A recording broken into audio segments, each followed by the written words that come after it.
নমস্কার বন্ধুরা, আমার চ্যানেলে আপনাদের স্বাগত জানাই। আজকে আমি আপনাদের বানিয়ে দেখাবো হালিম। প্রথমে আমি একটা বাটি নিয়েছিলাম, বাটির মধ্যে আমি ডাল নিয়ে নেব। প্রথমে মুসুর ডাল নিয়েছি, মুগের ডাল, মটর ডাল, ছোলার ডাল, অরহর ডাল, গোবিন্দভোগ চাল। ওই ছোটো বাটিটার মাপে ভর্তি নিইনি, অল্প অল্প নিয়েছি। এবার নিয়ে ভালো করে জল দিয়ে ধুয়ে নেবো 2-3 বার। এবার 2-3 বার ধোয়া হয়ে গেছে।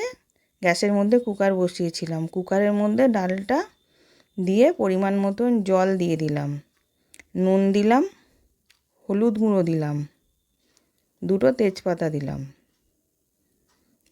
দিয়ে ঢাকা দিয়ে সেদ্ধ হতে দেব। এবার এদিকে আমি একটা ভাজা মশলা করব।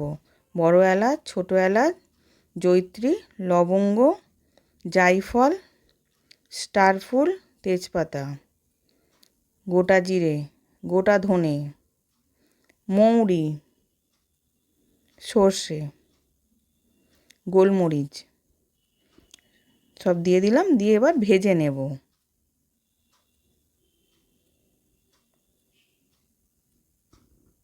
এবার তেজপাতাটাকে কুচিয়ে নিচ্ছি।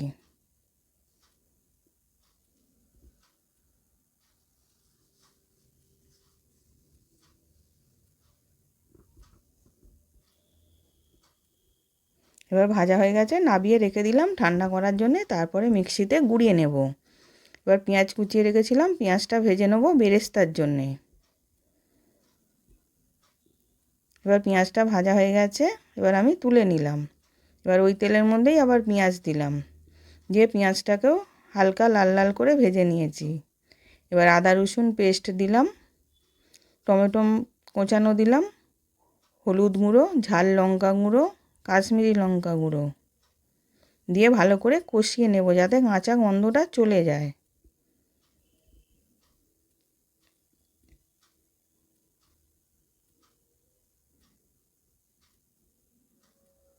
এবার চিকেনটাকে দিয়ে দিলাম। চিকেনটাকে কেটে ধুয়ে লেবু মাখিয়ে রেখে দিয়েছিলাম। এবার চিকেনটাকে দিয়ে দিলাম, দিয়ে ভালো করে কষিয়ে নেব। তারপর সেদ্ধও হয়ে গেছে। এবার আমি ভাজা মশলাটা পেস্ট করে রেখেছিলাম, ভাজা মশলাটা গুঁড়িয়ে রেখেছিলাম, ওটাকে আমি দিয়ে দিলাম 1 চামচ, দিয়ে ওটাকেও ভালো করে মিশিয়ে নিচ্ছি।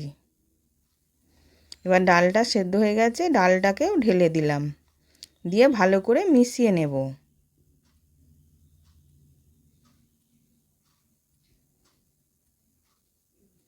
মিশিয়ে ভালো করে ফুটিয়ে নেব।